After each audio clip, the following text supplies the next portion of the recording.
रहमान रहीम। अस्सलाम वालेकुम। डॉक्टर मुनव्वर हुसैन आपके पेश खिदमत है। ये वीडियो पिछली वीडियो के तसलसल में बनाई गई है। इस वीडियो को समझने के लिए आप पिछली वीडियो ज़रूर देखिएगा। ये तसलसल है इंडिया, मोदी और हिंदुस्तान के बारे में और G20 के बारे में जो दुनिया के अंदर परसेप्शन बन रही है समिट होने के बाद, वो क्या बन रही है उसके ऊपर हम बात कर रहे थे। ये उसी का तसलसल है। लेकिन इस पे बात करने से पहले अपने हिंदुस्तानी दोस्तों से, कुछ दोस्तों से ये मैं कहूँगा जो कि जज्बाती होते हैं, उनके अंदर मुझे एक अंसर नज़र आता है और वो अंसर ये है कि वो अपने मुँह मियाँ मिट्ठू बनने की कोशिश करते हैं। और ये मैं नहीं कह रहा, ये प्यू सेंटर का सर्वे 4 तारीख को इस महीने की पब्लिश हुआ है, जिसके अंदर उन्होंने कहा है कि 68% हिंदुस्तानी ये समझते हैं कि उनका मुल्क बहुत ताकतवर है, बहुत उभर रहा है, दुनिया का अहम तरीन मुल्क बन रहा है। जबकि 23 ममालिक के अंदर, इम्पॉर्टेंट नेशंस के अंदर उन्होंने सर्वे किया और उससे उस सर्वे में ये आया है कि सिर्फ 23% दुनिया के लोग समझते हैं कि हाँ, हिंदुस्तान एक अहम मुल्क बनता जा रहा है। अदरवाइज़ अब भी 68%, 67%, सॉरी 78% लोग यही समझते हैं दुनिया के कि हिंदुस्तान अभी तक गरीब मुल्क है। लिहाजा आपको समझना होगा, अपने ऊपर तनकीद बर्दाश्त करना आप सीखें और जो अपने ग्रे एरियाज़ हैं उसको कवर अप करने की कोशिश करें। पाकिस्तान के अंदर एक खूबी ये है, बहुत सारी खामियों के साथ, कि यहाँ बहुत तनकीद होती है और तनकीद से जो ग्रे एरियाज़ हैं आपके आइडेंटिफाई होती है, इसलिए तनकीद को नेमत समझा जाता है। लिहाजा उसको अपने दिल पर सवार न कीजिए। आपके अंदर थोड़ी जज्बातीपन है, उस जज्बातीपन को थोड़ा सा कंट्रोल कीजिए। G20 की समिट में बात हो रही थी जनाब, कामयाबी गर्दानी जा रही है मोदी जी की, हिंदुस्तान की, और इस हवाले से वहाँ पे एक कंसेंसस डॉक्यूमेंट बना है जिसकी तफसील मैंने पिछली अपने वीलॉग के अंदर किया। इस वीलॉग के अंदर जो अहम नुक्ता, अहम सवाल मैं बताना चाहता हूँ, वो अमेरिका की खारजा पॉलिसी के हवाले से है और उसमें एक तज़ाद नज़र आता है। थोड़ा सा सख्त लफ्ज़ इस्तेमाल करूँ, उसके अंदर मुनाफिकत का अंसर भी आपको नज़र आता है। अमेरिका को हालांकि ये मुनाफिकत और ये तज़ाद अपनी पॉलिसी के अंदर रखने की ज़रूरत नहीं है। उसका सॉफ्ट पावर इतना ज़बरदस्त किस्म का है, उसके डिस्कोर्स की जो पावर है बनाने की, वो इतना ज़बरदस्त है कि वो दुनिया के ऊपर अपना असर और रसूख कायम कर सकता है। अब अमरीकी पॉलिसी के अंदर, इस G20 के अंदर, समिट के अंदर क्या आपको तज़ाद नज़र आता है, वो मैं एक एक करके आपके पेश खिदमत कर देता हूँ। पहला तज़ाद तो ये कि अमरीकी सदर जो बाइडन, जो कि एक लिहाज से खुश आइन भी है, वो अपने डिफरेंसेस को मेंड करते हुए नज़र आए शहज़ादा मोहम्मद बिन सलमान के साथ। और मैंने पहले भी जिक्र किया कि ये मोदी जी की कामयाबी गर्दानी जा रही है, उनकी सफारतकारी की, कि दो ऐसी शख्सियात जो एक दूसरे को नापसंद करती हैं उनको आपस में मिलवाया। ये वही जो बाइडन साहब हैं जो कि माजी में शहज़ादा मोहम्मद बिन सलमान के ऊपर इल्ज़ाम लगाते हुए नज़र आए खशोगी के कत्ल के हवाले से।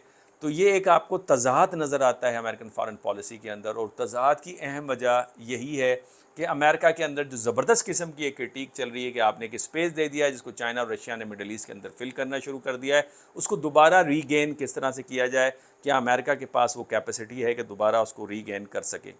दूसरा ये कि यूक्रेन के ऊपर आपने कहा कि हम जाएंगे और एक कंसेंसस को डेवलप करेंगे, और जब आप आए तो आपने कंसेंसस तो डेवलप नहीं किया, आपने बैकआउट किया। और यही अमेरिका के अंदर तनकीद चल रही है कि यूक्रेन की वॉर जिसको आपने मदद दी, आप उसका राग अलाप रहे हैं, आप उसमें नैरेटिव मेकिंग कर रहे हैं, आपने रशिया के ऊपर सैंक्शंस लगाए, और अब आप जो 34 जो पैराग्राफ्स हैं उसमें जैसे 7 पैराग्राफ थे यूक्रेन की वॉर के ऊपर, उधर वहाँ पे रूस का कभी आपने नाम नहीं लिया।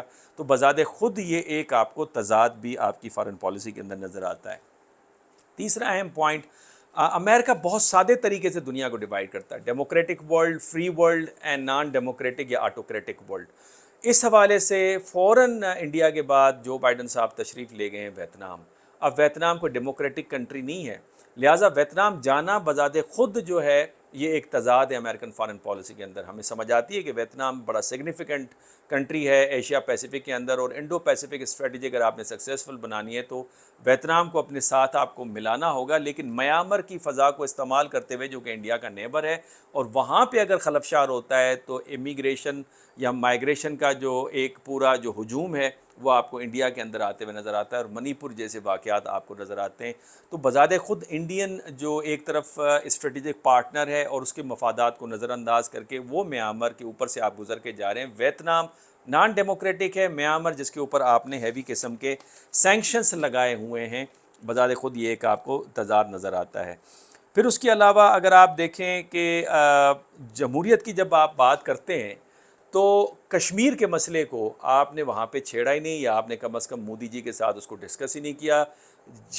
مقبوضہ کشمیر کے اندر جو کشمیری موومنٹ ہے آزادی کی، وہ عین ڈیموکریٹک ہے، عین جمہوریت حریت کانفرنس کی، اور جبکہ انڈین جو ریپریشن ہے وہاں پہ وہ عین غیر جمہوری ہے، پریس کو وہاں پہ پابند کرنا، ساری لیڈرشپ کو پابند سلاسل کرنا، تو یہ ڈیموکریٹک نارمز کے خلاف ہے۔ تو بذات خود ایک طرف آپ ڈیموکریسی اور ہیومن رائٹس کی بات کرتے ہیں، اور دوسری طرف آپ G20 سمٹ کے اوپر خاموش اختیار کرتے ہیں، گو کہ آپ نے وہاں پہ پریس کو اجازت نہیں دی۔ یہ بھی ایک بہت بڑا تضاد ہے۔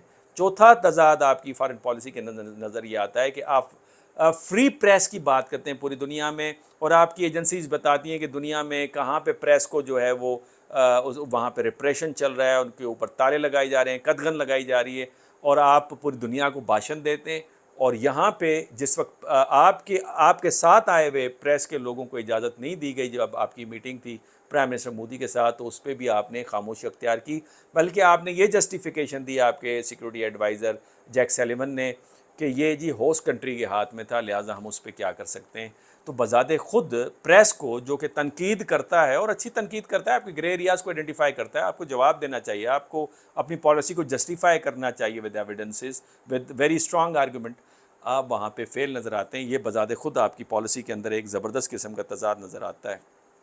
پھر آپ بات کرتے ہیں جناب اپوزیشن، ایک ہم کہتے ہیں خوبصورتی ہے جمہوریت کے اندر، اس اپوزیشن کو جب مودی صاحب نے ڈنر پہ انوائٹ نہیں کیا، اپنی اپوزیشن کو، انڈین اپوزیشن کو، جو کہ انڈیا کو سرو کرتی رہی کافی عرصے تک، اور وہ پارٹی ہے کانگریس جس نے انڈیا کو کی آزادی کے اندر ایک اہم کردار ادا کیا، تو اس پہ بھی پریزیڈنٹ بائیڈن جو ہے وہ خاموش نظر آئے۔ حالانکہ جو اپوزیشن ہے، اگر اس کو آپ دیوار سے لگاتے رہیں گے، وہ انڈیا کے اندر بھی نظر آ رہا ہے، اور وہ اس وقت مجھے خود امریکہ کے اندر بھی نظر آ رہا ہے، اور پاکستان کے اندر تو ہے ہی ہے، تو بہرحال یہ بھی جمہوریت کے بالکل خلاف ہے۔ تو یہاں پہ بھی پالیسی کا تضاد نظر آ رہا ہے۔ اور آخری پوائنٹ اس کے ساتھ سوال یہ، کیا سی پیک کا ہم موازنہ کر سکتے ہیں دوسری جو کنیکٹیوٹیز ہیں جو کہ بہت اچھی ہیں؟ میں نے پچھلی ولاگ میں بھی کہا کہ یہ زمانہ جیو اکنامکس کا ہے، جیو پالیٹکس جیو اکنامکس کی گرد گھوم رہی ہے، لہٰذا نئے راستوں کو تلاش کرنا جسے پرامن طریقے سے آپ اپنے معاشی خوشحالی کے اہداف تلاش کر سکیں، سستی ٹریڈ کر سکیں، تجارت کر سکیں، بہترین ہے۔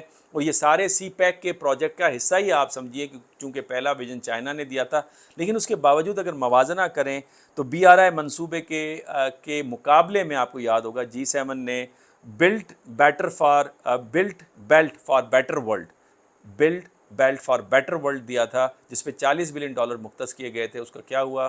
کچھ نہیں ہوا۔ پھر BBIN، بنگلہ دیش، بھوٹان، انڈیا، نیپال پلس سری لنکا، یہ بھی بیلٹ اینڈ روڈ انیشیٹو ہے انڈیا کی طرف سے، اب تک اس پہ کوئی کام نہیں ہو رہا۔